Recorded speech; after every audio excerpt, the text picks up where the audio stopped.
بسم الله الرحمن الرحيم. اتقوا ربكم الذي خلقكم من نفس واحدة وخلق منها زوجها وبث منهما رجالا كثيرا ونساء واتقوا الله الذي تساءلون به والأرحام إن الله كان عليكم رقيبا يا أيها الذين آمنوا اتقوا الله وقولوا قولا سديدا يصلح لكم أعمالكم ويغفر لكم ذنوبكم ومن يطع الله ورسوله فقد فاز فوزا عظيما أما بعد فإن خير الحديث كتاب الله وخير الهدي هدي محمد صلى الله عليه وسلم وشر الأمور محدثاتها وكل محدثة بدعة وكل بدعة ضلالة وكل ضلالة في النار. أعوذ بالله من الشيطان الرجيم. بسم الله الرحمن الرحيم. لقد من الله على المؤمنين إذ بعث فيهم رسولا من أنفسهم يتلو عليهم آياته ويزكيهم ويعلمهم الكتاب والحكمة وإن كانوا من قبل لفي ضلال مبين. رب اشرح لي صدري ويسر لي أمري واحلل عقدة من لساني يفقهوا قولي.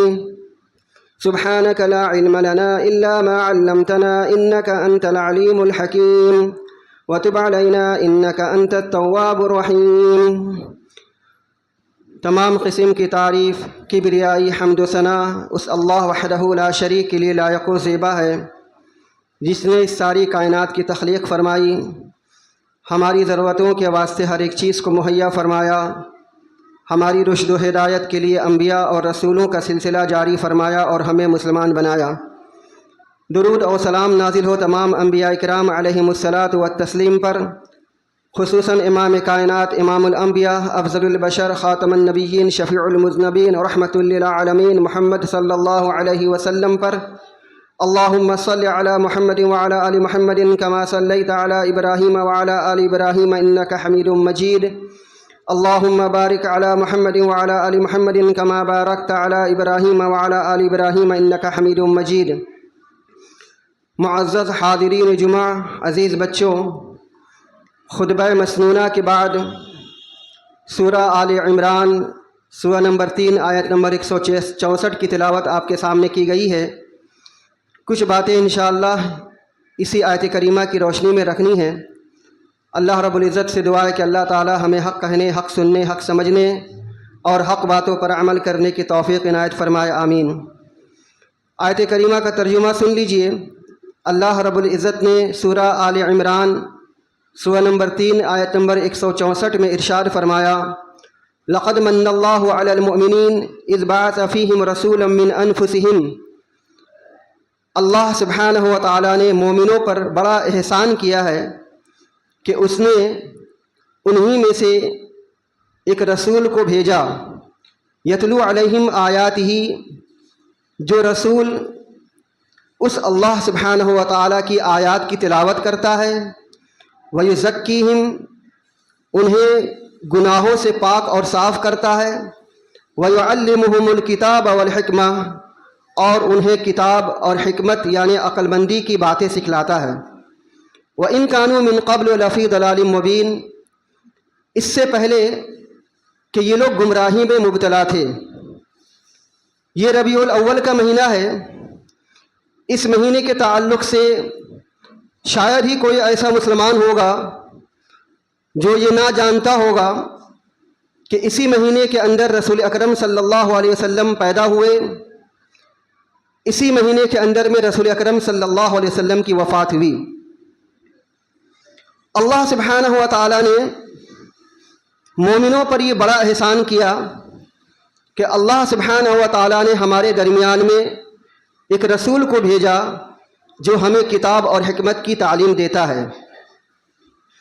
اللہ سبحانہ و تعالیٰ نے سورہ آل عمران کے اندر میں ارشاد فرمایا کہ ایک وقت تھا کہ تم لوگ جہنم کے کنارے پہنچ چکے تھے، فَأَنْقَذَكُم مِّنْهَا، تو اللہ نے تم کو اس سے بچا لیا۔ قریب تھا کہ ہم جہنم کے اندر میں گر جاتے اور ہم تباہ اور برباد ہو جاتے، لیکن اللہ سبحانہ و تعالیٰ نے ہمیں جہنم میں گرنے سے بچا لیا، تباہ اور برباد ہونے سے بچا لیا۔ ربیع الاول کا وہ مہینہ ہے جس میں رسول اکرم صلی اللہ علیہ وسلم پیدا ہوئے۔ 40 سال آپ صلی اللہ علیہ وسلم مکہ کے اندر میں رہے۔ انہی 40 سال کے دوران رسول اکرم صلی اللہ علیہ وسلم کے ساتھ ایسے ایسے معجزہ پیش آئے کہ خود رسول اکرم صلی اللہ علیہ وسلم کو بھی اس کی حقیقت کا پتہ نہیں۔ اسی 40 سال کے دوران میں کئی موقع ایسے آئے کہ جب مکہ کے بعد پتھر آپ صلی اللہ علیہ وسلم کو سلام کیا کرتے تھے، لیکن کسی نے بھی اس سلام کی آواز کو نہیں سنا۔ رسول اکرم صلی اللہ علیہ وسلم پر درخت کے پتے سایہ کیا کرتے تھے، لیکن کبھی کسی نے اس کو نوٹس نہیں لیا۔ رسول اکرم صلی اللہ علیہ وسلم کے ساتھ میں ایسا موقع پیش آیا کہ بادلوں کا سایہ بھی ہوتا تھا، لیکن کبھی کسی نے اس پر غور و فکر بھی نہیں کیا، یہاں تک کہ رسول اکرم صلی اللہ علیہ وسلم کے دائنے کندھے پر مہر نبوت تھی، ایک کالا سا نشان تھا جس کو کبھی کسی نے دیکھا نہیں، کسی نے کسی کو سمجھا نہیں۔ کیوں؟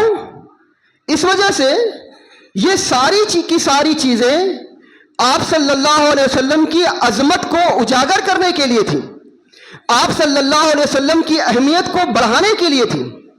ان سب سے کوئی مقصد نہیں تھا۔ مقصد یہ تھا کہ اللہ رب العالمین کا دین اللہ کے بندوں تک پہنچانا۔ یہ مقصد نہیں تھا کہ مکہ کے بعد پتھر آپ کو سلام کیا کرتے تھے، یا اس کی کوئی حقیقت نہیں تھی کہ درخت کے پتے آپ کو سایہ کیا کرتے تھے، یا آپ صلی اللہ علیہ وسلم کا سینہ مبارک چاک کیا گیا۔ یہ ساری کی ساری آپ صلی اللہ علیہ وسلم کی عظمتوں کو اجاگر کرنے کے لیے تھی، لیکن حقیقت یہ تھی رسول اکرم صلی اللہ علیہ وسلم کو مبعوث کرنے کا اور بھیجنے کا کہ اللہ رب العالمین کا دین اللہ کے بندوں تک پہنچایا جائے۔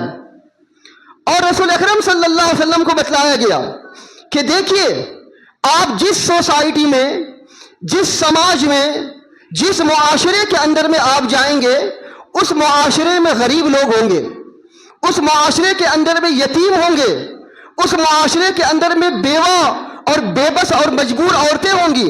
لہذا آپ کی ذمہ داری یہ ہونی چاہیے کہ آپ کسی یتیم کو مت جھڑکیے، آپ کسی بیوہ کے ساتھ میں بدسلوکی مت کیجیے، آپ کسی کے ساتھ میں جھڑک کر کے بات مت کیجیے۔ اللہ سبحانہ و تعالیٰ نے سورہ ضحیٰ کے اندر میں ارشاد فرمایا، وَأَمَّا السَّائِلَ فَلَا تَنْهَرْ، کہ اے نبی کریم صلی اللہ علیہ وسلم آپ کبھی کسی سائل کو جھڑک مت دیجیے، اے نبی کریم صلی اللہ علیہ وسلم آپ کبھی کسی یتیم کو ساتھ مت چھوڑ دیجیے، اے رسول اکرم صلی اللہ علیہ وسلم کبھی کسی کی ساتھ میں دھوکے کا معاملہ مت کیجیے۔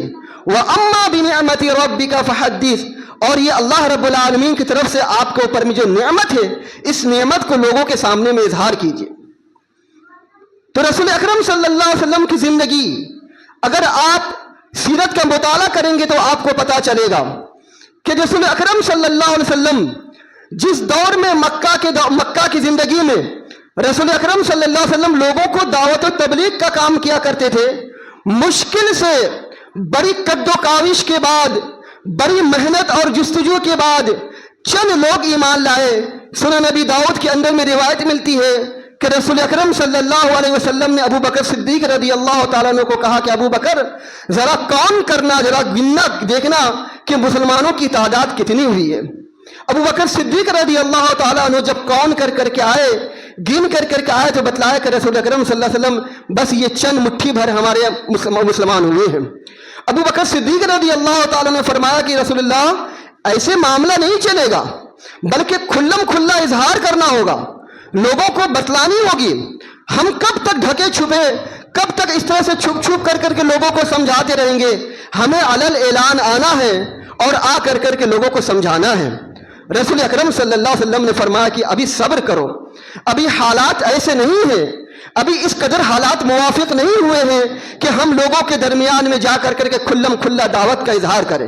لیکن ابو بکر صدیق رضی اللہ تعالیٰ عنہ سے نہیں رہا گیا، گئے ابو بکر صدیق رضی اللہ تعالیٰ عنہ اور جا کر کے لوگوں کے سامنے میں کھلم کھلا دعوت تبلیغ کا اظہار کیا اور لوگوں کو اسلام کی طرف بلایا. نتیجہ یہ ہوا کہ لوگوں نے ابو بکر صدیق رضی اللہ تعالیٰ عنہ کو پیٹنا شروع کر دیا. اتنا پیٹا کہ ابو بکر صدیق رضی اللہ تعالیٰ عنہ بے ہوش ہو گئے. اور اسی بے ہوشی کے دوران جب دو دن تک بے ہوش رہے اور 2 دن کے بعد ابو بکر صدیق رضی اللہ تعالیٰ عنہ کو ہوش آیا.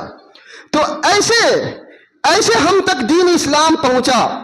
مکہ میں جب اللہ کے رسول صلی اللہ علیہ وسلم طائف تشریف لے گئے تو طائف میں جب اللہ کے رسول صلی اللہ علیہ وسلم لوگوں کو دعوت و تبلیغ پیش کرتے تھے تو مکہ کے اوباش اور مکہ کے بدماش آپ صلی اللہ علیہ وسلم کو پتھر سے مارتے تھے, گالیاں دیتے تھے, تانے کستے تھے.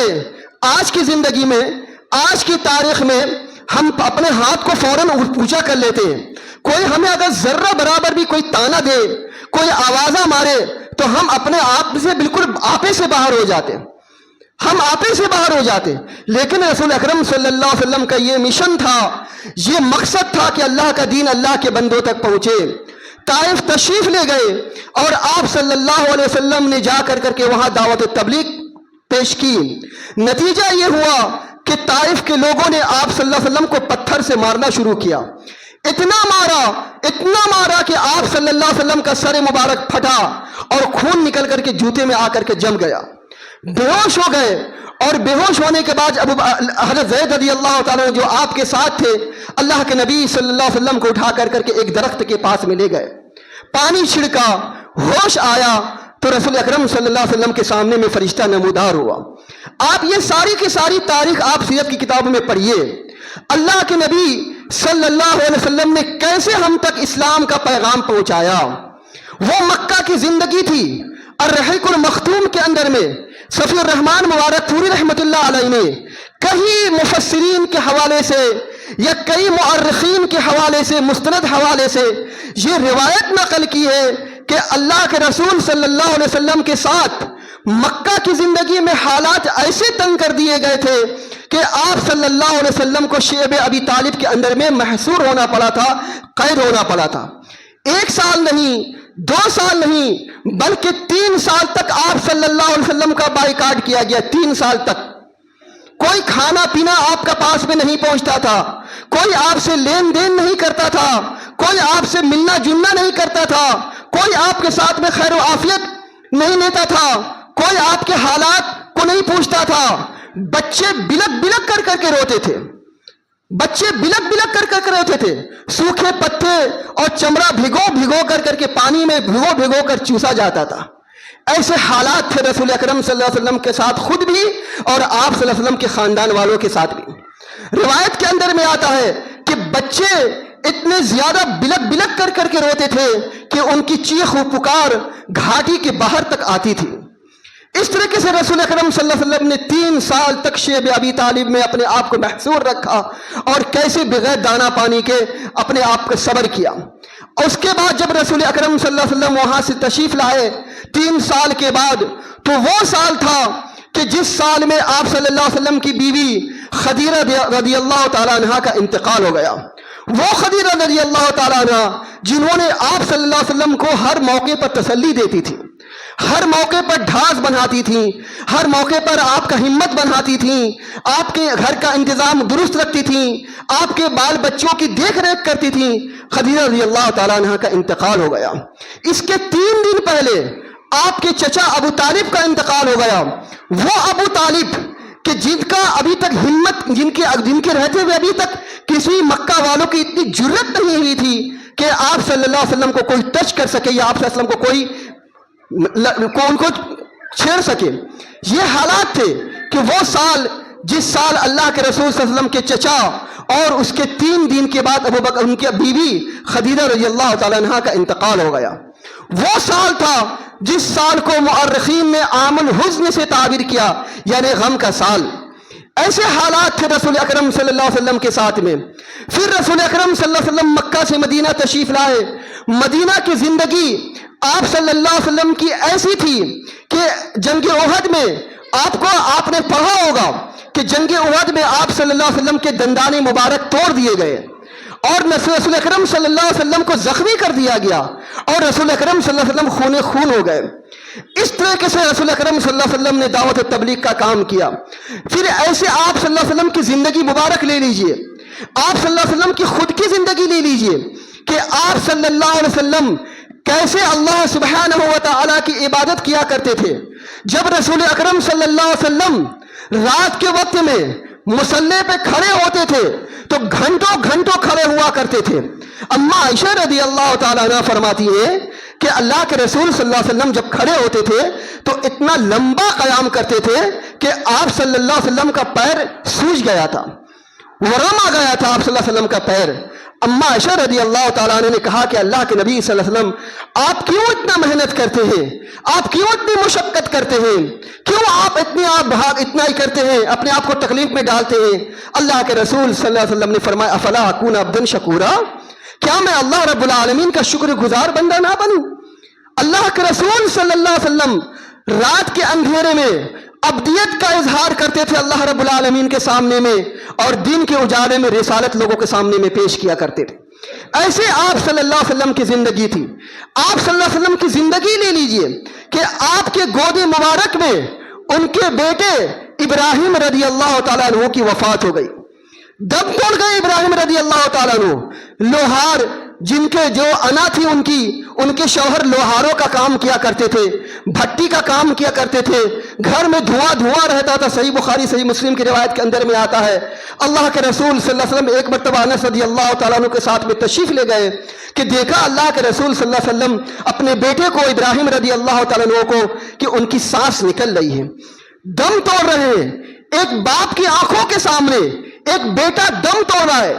صرف 18 مہینے کا بچہ تھا, صرف 18 مہینے کا. آپ سوچئے ایک باپ کی زندگی, ایک باپ کی گود میں اس کا بیٹا دم توڑ رہا ہے. اللہ کے رسول صلی اللہ علیہ وسلم کی وفات کے تقریباً 3 یا 4 مہینے کی بات ہوگی. ایک بوڑھا باپ جس کے گود میں اس کا بیٹا دم توڑ رہا ہو, جب اللہ کے رسول صلی اللہ علیہ وسلم کو صبر نہیں ہو سکا, آنکھوں سے آنسو جاری ہو گئے. کہا کہ اللہ کے رسول صلی اللہ علیہ وسلم یہ کیا, آپ کا بھی معاملہ ایسے چل رہا ہے, آپ بھی رو رہے ہیں.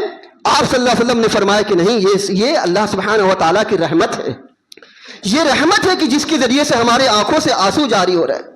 تو یہ رسول اکرم صلی اللہ علیہ وسلم کی زندگی مبارک تھی کہ آپ کی زندگی مبارک میں آپ کے بیٹے آپ کی گود میں دم توڑ جاتے ہیں. پھر اس کے بعد رسول اکرم صلی اللہ علیہ وسلم کو وہ دور آیا کہ بالکل آخری پڑاؤ تھا کہ جس دن اللہ کے رسول صلی اللہ علیہ وسلم نے اما عائشہ رضی اللہ تعالیٰ عنہ سے فرمایا عائشہ میں نے جو وہ خیبر کے موقع پہ میں نے جو وہ زہر بھرا ہوا گوشت کھا لیا تھا اس کی وجہ سے ایسا لگ رہا ہے کہ جیسے میری رگ کٹی جا رہی ہے. ایسی تکلیف میں ایسے درد میں اللہ کے رسول صلی اللہ علیہ وسلم آخری موقع پہ تھے. آپ صحیح بخاری کی حدیث لیجئے اور صحیح مسلم کی روایت کے اندر میں آتا ہے انس بن مالک رضی اللہ تعالیٰ عنہ فرماتے ہیں کہ ہم لوگ ابو بکر صدیق رضی اللہ تعالیٰ عنہ کی امامت میں فجر کی نماز پڑھ رہے تھے. اچانک ہم نے دیکھا کہ رسول اکرم صلی اللہ علیہ وسلم نے اپنا پردہ ہٹایا اور پردہ ہٹا کر کے آپ صلی اللہ علیہ وسلم ہماری طرف دیکھنے لگے. فرماتے ہیں انس بن مالک رضی اللہ تعالیٰ عنہ میں دیکھ رہا ہوں اللہ کے رسول صلی اللہ علیہ وسلم کا چہرہ مبارک جیسے کہ مصحف کوئی ہوتا ہے, لال لال مصحف ہوتا ہے, ویسے اللہ کے رسول صلی اللہ علیہ وسلم کا چہرہ مبارک مصحف کی طرح چمک رہا ہے. قریب تھا ہم میں سے کوئی آدمی فتنے میں مبتلا ہو جاتا. کئی دن ہو گئے ہم نے اللہ کے رسول صلی اللہ علیہ وسلم کا چہرہ مبارک نہیں دیکھا. کئی دن ہو گئے ہم نے رسول اکرم صلی اللہ علیہ وسلم کی امامت میں نماز نہیں پڑھی. ہم نے جب رسول اکرم صلی اللہ علیہ وسلم کا چہرہ دیکھا تو ہمیں لگا کہ رسول اکرم صلی اللہ علیہ وسلم آئیں گے اور آ کر کے شاید ہماری امامت کریں گے. انس بن مالک رضی اللہ تعالیٰ عنہ فرماتے ہمیں اتنی زیادہ خوشی ہوئی, مسلمانوں کو اتنی زیادہ خوشی ہوئی, قریب تھا کہ مسلمان اپنے قدم پیچھے ہٹا لیتے. ابو بکر صدیق رضی اللہ تعالیٰ عنہ جو ابھی امامت کر رہے تھے ان کو لگا کہ رسول اکرم صلی اللہ علیہ وسلم تشریف لا رہے ہیں, ان کے پیر ہلنے لگے. جب یہ کیفیت رسول اکرم صلی اللہ علیہ وسلم نے دیکھی تو دیکھ کر کے مسکرانے لگے. کیوں مسکرایا رسول اکرم صلی اللہ علیہ وسلم نے, کیوں آپ صلی اللہ علیہ وسلم کو مسکراہٹ آ گئی؟ کسی روایت کے اندر میں یہ بات نہیں ملتی ہے, کسی روایت کے اندر میں نہیں, لیکن آپ اندازہ لگا لیجئے کہ رسول اکرم صلی اللہ علیہ وسلم نے صحابہ کرام رضی اللہ تعالیٰ عنہ کو فجر کی نماز میں کھڑے ہو کر دیکھ کر کے کیوں مسکرایا ہوگا؟ وہ 23 سالہ زندگی کی محنت اور مشقت، وہ بھاگ دوڑ، وہ تگو دوڑ کہ جیسے مار کھا کر کے خون بہا کر کے محنت اور مشقت کے ساتھ میں اللہ کا دین اللہ کے بندوں تک پہنچایا۔ یہ وہ قوم تھی جو کبھی جنوں سے ڈرا کرتی تھی، یہ وہ قوم تھی جو ذرہ اگر تھوڑا سا پتا کھڑکھڑانے لگتا تھا تو ڈر جاتی تھی، یہ وہ قوم تھی جو ذرا سی باتوں پر گھبرایا جاتی تھی، یہ وہ قوم تھی کہ جس کے گھروں میں اگر الو بول جاتا تھا تو یہ پریشان ہو جایا کرتی تھی، یہ وہ قوم تھی جو ہاتھ جوڑ کر کے بتوں کے سامنے میں ڈرا کھڑا رہتی تھی۔ آج یہ قوم ہے جو سینہ تانے ہوئے اللہ رب العالمین کے دربار میں کھڑا ہے۔ یہی تو ہمارا مشن ہے، یہی تو ہمارا مقصد ہے کہ لوگوں کو غلامی سے نکال کر کے بندوں کو اللہ کی غلامی میں لایا جائے اور اللہ رب العالمین کے لاکھ سامنے میں لا کر کے کھڑا کیا جائے۔ یہ رسول اکرم صلی اللہ علیہ وسلم نے دیکھا محنت، اپنی تگو دو، اپنی کس طرح سے اللہ کے بندے اللہ کے آگے کھڑے ہیں۔ رسول اکرم صلی اللہ علیہ وسلم نے مسکرا دیا۔ انس بن مالک رضی اللہ تعالیٰ عنہ فرماتے ہیں کہ ہمارے قدم پچھلے ہٹنے لگے۔ ابو بکر صدیق رضی اللہ تعالیٰ عنہ کو محسوس ہوا کہ اللہ کے رسول صلی اللہ علیہ وسلم آئیں گے اور ہماری امامت کرائیں گے۔ رسول اکرم صلی اللہ علیہ وسلم نے دیکھا، مسکرائے اور اشارہ کیا کہ اپنی جگہ پر قائم رہو، اپنی جگہ پہ کھڑے رہو۔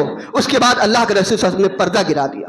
انس بن مالک رضی اللہ تعالیٰ عنہ فرماتے ہیں یہ وہ آخری دن تھا کہ جس دن ہم نے اللہ کے نبی صلی اللہ علیہ وسلم کا چہرہ مبارک دیکھا، اس کے بعد ہم نے اللہ کے رسول صلی اللہ علیہ وسلم کا چہرہ مبارک نہیں دیکھا۔ یہ وہ دن تھا۔ آپ دیکھیے اللہ کے نبی صلی اللہ علیہ وسلم کی کیسی زندگی تھی۔ رسول اکرم صلی اللہ علیہ وسلم نے ہمیں اپنے دور نبوت میں جو تعلیم دی، جو ہمیں حکمت کی باتیں بتلائیں، آج مسلمان ان حکمت اور ان تعلیمات پر کتنا عمل کرتے ہیں، کتنا عمل کرتے ہیں۔ رسول اکرم صلی اللہ علیہ وسلم کا فرمان، رسول اکرم صلی اللہ علیہ وسلم فرماتے ہیں کہ جس معاشرے میں، جس سماج میں آپ رہتے ہو، اسی سماج میں یتیم لوگ بھی رہتے ہوں گے، اسی سماج میں یتیم بچے بھی رہتے ہوتے ہیں۔ اللہ کے رسول صلی اللہ علیہ وسلم نے ارشاد فرمایا کل آخرت میں میں اور وہ آدمی ایسے ہوں گے، میں اور وہ آدمی ایسے ہوں گے جس نے یتیم کی کفالت کی، جس نے یتیم کا سہارا بنا، جس نے یتیم کے سر پہ ہاتھ پھیرے۔ رسول اکرم صلی اللہ علیہ وسلم کی حدیث، میں اپنے اس مسجد میں 1 مہینہ اعتکاف کروں، مسجد نبوی میں میں 1 مہینہ اعتکاف کروں، میرے لیے بہتر ہے کہ میں کسی غریب کی مدد کر دوں، میں کسی کے کام آ جاؤں، کسی کے دکھ درد میں ان کا ماوا اور ملجا بن جاؤں، میں کسی کا سہارا بن جاؤں۔ اللہ کے رسول صلی اللہ علیہ وسلم نے ایسے مسلمانوں کو کتاب و حکمت کی باتیں سکھلائی ہیں۔ رسول اکرم صلی اللہ علیہ وسلم نے یتیموں کے حقوق بتلائے، ماں باپ کے حقوق بتلائے، بھائی اور بہن کے حقوق بتلائے، شوہر اور بیوی کے حقوق بتلائے، پڑوسی کے حقوق بتلائے۔ اسی طریقے سے رسول اکرم صلی اللہ علیہ وسلم نے بے بس اور مجبور عورتوں اور بیوہ عورتوں کے حقوق بتلائے، سماج کے اندر میں کیسے رہنا ہے، کیسے زندگی بسر کرنی ہے، کیسے کھانا ہے، کیسے پینا ہے، کیسے چلنا ہے، کیسے سونا ہے، کیسے آپ کو زندگی اختیار کرنی ہے، کیسے آپ کو کس وقت اٹھنا ہے، کیسے آپ کو سونا کس وقت سونا ہے، یہ ساری کی ساری A to Z اللہ کے رسول صلی اللہ علیہ وسلم نے ہمیں تعلیم دی، ہمیں بتلایا۔ لیکن معاف کیجئے، آج کی تاریخ میں آج ساری کی ساری محبت رسول اکرم صلی اللہ علیہ وسلم کی بس اسی عید میلاد النبی پر محصور ہو کر کے رہ گئی، اسی عید میلاد النبی پر۔ دنیا کی کسی بھی قوم کے نبی نے اپنے نبی کی ولادت کی خوشی نہیں منائی سوائے عیسیٰ علیہ الصلوۃ والتسلیم کی امت نے، جس کو اللہ سبحانہ و تعالیٰ نے قرآن کریم کے اندر میں گمراہ کہا ہے، جس کو اللہ سبحانہ و تعالیٰ نے گمراہ کا۔ عیسائیوں نے جو اپنے نبی کی ولادت کی خوشی مناتے ہیں، 25 دسمبر مناتے ہیں، اللہ سبحانہ و تعالیٰ نے ان کو گمراہ کیا، ورنہ اس کے علاوہ کسی نبی کی قوم نے اپنے نبی کی ولادت کی خوشی اس طریقے سے نہیں منائی۔ یہودیوں کے بارے میں آتا ہے، یہودی بڑے ٹیلنٹڈ تھے، بڑے مہارت حاصل کرنے والے اور بڑے علم میں مہارت حاصل کرنے والے تھے۔ خود اللہ کے نبی اللہ سبحانہ و تعالیٰ نے قرآن کریم میں اندر میں کئی مقامات میں فرمایا کہ یہ اللہ سبحانہ و تعالیٰ کی چہیتی قوم تھی، دنیا کے اندر میں سب سے معزز قوم تھی۔ معاملہ یہ ہوا کہ یہ لوگ روزے رکھا کرتے تھے. اللہ کے رسول صلی اللہ علیہ وسلم کو بھی پتا نہیں. جب مدینہ تشریف لائے رسول اکرم صلی اللہ علیہ وسلم نے تو دیکھا کہ یہودی عاشورہ کے دن روزہ رکھتے ہیں. تو فرمایا رسول اکرم صلی اللہ علیہ وسلم نے کہ آپ لوگ اس دن کو روزہ کیوں رکھتے ہو؟ تو فرمایا کہ موسیٰ علیہ الصلوۃ والتسلیم کو اللہ سبحانہ و تعالیٰ نے فرعون کے ظلم و استبداد سے نجات دی تھی، جس کی وجہ سے ہمیں اتنی خوشی ہوتی ہے کہ ہم روزہ رکھتے ہیں. خوشی، انہوں نے خوشی کے موقع پہ اللہ سبحانہ و تعالیٰ کی اطاعت و فرما برداری کو ترجیح دی. اطاعت و فرما برداری کو. اللہ کے رسول صلی اللہ علیہ وسلم کو ان کا یہ عمل اتنا زیادہ اچھا لگا، فرمایا کہ تم سے زیادہ ہم اس بات کے حقدار ہیں کہ ہم روزہ رکھیں. اگر تم ایک روزہ رکھتے ہو تو ہم 2 روزہ رکھیں گے. لہذا اللہ کے رسول صلی اللہ علیہ وسلم نے خود بھی روزہ رکھا اور اپنے صحابہ کو اور اپنی امت کو بھی کہا کہ وہ روزہ رکھا کرے.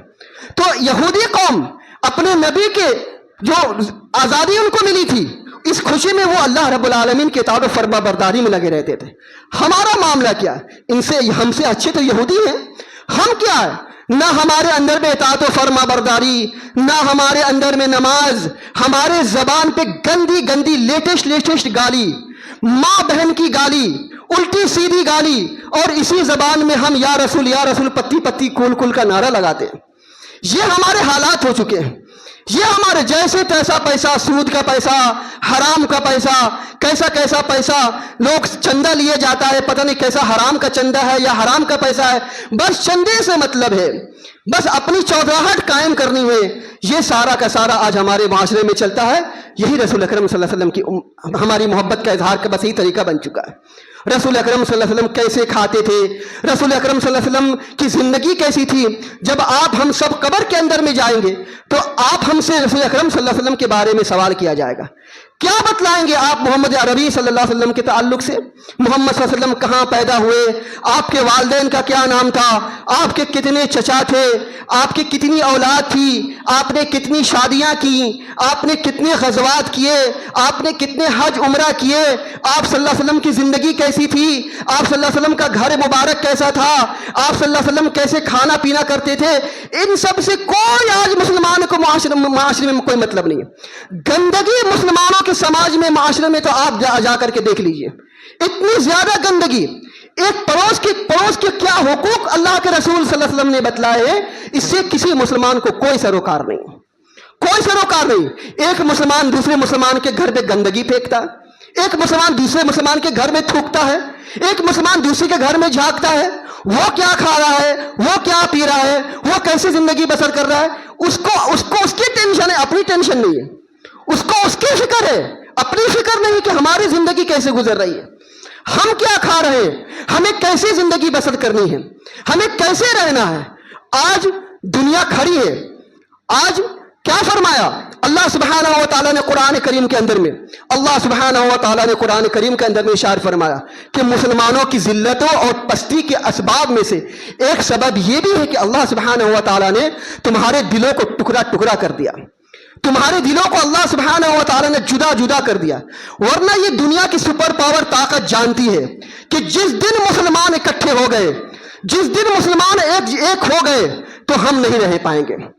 جس دن مسلمان اگر اکٹھے ہو گئے، جس دن یہ مسلمان کتاب و سنت پر عمل کرنے لگے، جس دن رسول اکرم صلی اللہ علیہ وسلم کی امت، یہ امت مسلمہ اکٹھی ہو گئی، تو یہ جو چودراہٹ قائم کرنے والے یہود و نصارہ ہیں، یہ اسرائیل ہیں اور یہ ہیں اور وہ ہیں، یہ سارے کے سارے نہیں رہیں گے. ان کو پتا ہے کہ اسی وجہ سے ان کو یہ جانتے ہیں کہ مسلمان آج ٹکڑے ٹکڑے میں بٹ چکے ہیں. ٹکڑے ٹکڑے میں بٹنے کی وجہ سے آج یہ مسلمانوں پر ٹوٹ پڑے ہوئے ہیں، مسلمانوں پر حملہ کر رہے ہیں. ورنہ معاف کیجئے کہ اگر آج مسلمان اتحاد و اتفاق کے ساتھ میں رہتے، ان کو پتا ہے کہ اگر یہ مسلمان اتحاد و اتفاق سے ہو گئے تو ہم ان کا کچھ بال بیکار نہیں کر سکتے، ہماری خود کی لوٹیاں ختم ہو سکتی ہیں. اللہ سبحانہ و تعالیٰ نے قرآن مجید میں ارشاد فرمایا کہ مسلمانوں کی ذلت و پستی کے اسباب، مسلمانوں کو جو عذاب دیا جا رہا ہے، مسلمانوں کو جو تکلیف سے دوچار کیا جا رہا ہے، ان تکالیف اور ان پریشانیوں کے اسباب میں سے ایک سبب یہ ہے کہ اللہ سبحانہ و تعالیٰ نے ہمارے دلوں کو جدا جدا کر دیا، ہمیں ٹکڑے ٹکڑوں میں اللہ نے بار دیا ہے. یہی وجہ ہے کہ دنیا کی قوم آج ہم پر پل پڑی ہے. اس لیے مسلمانوں کو چاہیے، آپ دیکھ لیں کہ کیسے رسول اکرم صلی اللہ علیہ وسلم کی شان میں گستاخی کی جا رہی ہے. ہم اگر وہی کام کریں، ہم رسول اکرم صلی اللہ علیہ وسلم کی شان میں گستاخی کریں تو ہم پکے مسلمان. لیکن اگر یہی رسول اکرم صلی اللہ علیہ وسلم کی شان میں گستاخی کریں تو یہ ان کے خلاف ہم کھڑے ہو جاتے ہیں، ہم پروٹیسٹ کرنے لگتے ہیں، ہم احتجاج کرنے لگتے ہیں۔ لیکن اپنے رسول اکرم صلی اللہ علیہ وسلم کے بارے میں ہمیں کسی بات کی کوئی جانکاری نہیں ہے، کچھ بھی علم نہیں ہے، لہٰذا اس ربیع الاول کے مہینے کو صرف یاد مت کیجیے، آپ کو چاہیے ایک مسلمان ہونے کی ذمہ حیثیت سے کہ ایک مسلمان لگے کہ ہاں یہ واقعی رسول اکرم صلی اللہ علیہ وسلم کی امت ہے۔ ایک مسلمان کو لگنا چاہیے اس کے چال، اس کے طریقے، اس کے عادت و اطوار سے، اس کے رہن سہن سے، ان کی زندگی سے کہ یہ رسول اکرم صلی اللہ علیہ وسلم کی امت ہے اور رسول اکرم صلی اللہ علیہ وسلم نے اسی بات کی تعلیم دی ہے۔ لہٰذا ربیع الاول کے اس مہینے میں ہم مسلمانوں کی ذمہ داری یہ بنتی ہے کہ ہم مسلمان اپنا جائزہ لیں، اپنا گریبان دیکھیں کہ ہم رسول اکرم صلی اللہ علیہ وسلم کی کتاب میں بتائے اصول پر اور رسول اکرم صلی اللہ علیہ وسلم کے بتائے ہوئے طریقے پر کتنا زیادہ عمل کرتے ہیں۔ لہذا مسلمان کی ذمہ داری یہ ہے کہ ہم رسول اکرم صلی اللہ علیہ وسلم کی سیرت کا بغور مطالعہ کریں اور زیادہ سے زیادہ آپ صلی اللہ علیہ وسلم کی سنت کو اپنانے کی کوشش کریں۔ رسول اکرم صلی اللہ علیہ وسلم کی ایک ایک سنت مطہرہ، ایک ایک چیز، ایک ایک عمل کو اپنانے کی کوشش کریں۔ انشاءاللہ جب ہم رسول اکرم صلی اللہ علیہ وسلم کی کتاب و سنت جو بتائے ہوئے طریقے اس پر عمل کرنے کی کوشش کریں گے تو انشاءاللہ ہم دنیا کو منہ توڑ جواب دے سکیں گے جو لوگ ہم پر کیچڑ اچھالتے ہیں، جو ہمارے رسول اکرم صلی اللہ علیہ وسلم کی شان میں گستاخی کرتے ہیں۔ ورنہ معاف کیجئے، اگر کوئی سورج کو روشنی دکھانا چاہے تو وہ روشنی دکھا نہیں سکتا، اگر کوئی آسمان میں تھوکنا چاہے تو اس کا تھوک آ کر کے اس کے منہ پر ہی گرے گا۔ آپ دنیا کو کرنے دیجئے جو رسول اکرم صلی اللہ علیہ وسلم کی شان میں گستاخی کر رہے ہیں، یہ وہی شروع سے چلا آ رہا ہے، اسی دن سے چلا آ رہا۔ اسود اور مسلمہ جو کذاب پیدا ہوئے تھے، جنہوں نے رسول اکرم صلی اللہ علیہ وسلم کے زندگی مبارک میں نبوت کا دعویٰ کیا تھا، اور اس کے بعد کئی لوگ ایسے اٹھ کھڑے ہوئے جنہوں نے نبوت کا دعویٰ کیا اور جنہوں نے مسلمانوں کو تکلیف اور نقصان پہنچانے کی کوشش کی، مسلمانوں کو اذیت پہنچانے کی کوشش کی۔ یہ معاملہ اور یہ سلسلہ تو چلتا رہے گا، اللہ رب العالمین کو اس کی حفاظت فرمائے، لیکن ہمارے اور آپ کی ذمہ داری بنتی ہے کہ ہم اپنا گریبان جھانکیں، اپنی زندگی دیکھیں، ہمارا رہن سہن، ہمارا اٹھنا بیٹھنا، ہمارا چلنا پھرنا، ہمارا ویوہار، ہمارا سلوک، ہمارا اخلاق و کردار یہ کیسے ہے، اس کو ہمیں دیکھنے اور سمجھنے کی ضرورت ہے، ہمیں دیکھنے اور سمجھنے کی ضرورت ہے۔ معاف کیجئے، ان کو اگر اس بات کا گمان ہے، ان کو اس بات کا فخر، ان کے بعد فخر ہے کہ ہماری کثرت تعداد ہے، ان کو اپنی کثرت تعداد پر فخر ہے، تو اللہ سبحانہ و تعالیٰ نے قرآن کریم کے اندر میں کثرت زیادہ تر لوگوں کو گمراہ کہا ہے، اللہ سبحانہ و تعالیٰ نے اکثریت کو جہنمی کہا ہے، اللہ سبحانہ و تعالیٰ نے اکثریت کو بے عقل اور ناسمجھ کہا ہے، اللہ سبحانہ و تعالیٰ نے اکثریت کو ناشکرا کہا ہے، اللہ سبحانہ و تعالیٰ نے اکثریت کو گمراہ کہا ہے، اکثریت کو گمراہ کہا ہے۔ تو یہ اکثریت پر مت دیکھیے، اللہ کے رسول صلی اللہ علیہ وسلم کی حدیث ہے کہ یہ قیامت قائم ہوگی بھوسے لوگوں پر، بھوسے لوگوں پر، اچھے لوگ ختم ہو جائیں گے، کتاب و سنت کے ماننے والے، اللہ رب العالمین کے سچے مطیع و فرما بردار بندے یہ سب کے ساتھ اٹھ جائیں گے، بس جو برے گندے لوگ بچے رہیں گے، انہی لوگوں پر قیامت قائم ہوگی، انہی لوگوں پر قیامت قائم ہوگی۔ اس لیے آپ اپنا دل چھوٹا مت کیجئے، ان کو اپنی کثرت تعداد پر فخر کرنے دیجئے، ان کو منانے دیجئے، جشن منائیں، آپ ان کو جو کرنا ہے کرنے دیجئے، لیکن دیکھیے رسول اکرم صلی اللہ علیہ وسلم کے لیے ہمارے لیے کیا کتاب و حکمت کی تعلیم ہے اور کیا کتاب و سنت کی تعلیم ہے۔ ہمیں اس بات کے احساس کرنا چاہیے اور ہمیں اللہ رب العالمین کے بتائے فرمان کے مطابق زندگی بسر کرنے چاہیے۔ اللہ تعالی سے دعا ہے اللہ سبحانہ و تعالی ہم سبوں کو کتاب و حکمت اور کتاب و سنت پر عمل کرنے کی زیادہ سے زیادہ توفیق عطا فرما۔ الہ العالمین ہم میں جو بیمار ہیں انہیں شفا کاملہ عاجلہ عطا فرما، جو پریشان ہیں ان کی پریشانیوں کو دور فرما، جو قرض دار ہیں انہیں قرضہ ادا کرنے کے اسباب مہیا فرما۔ الہ العالمین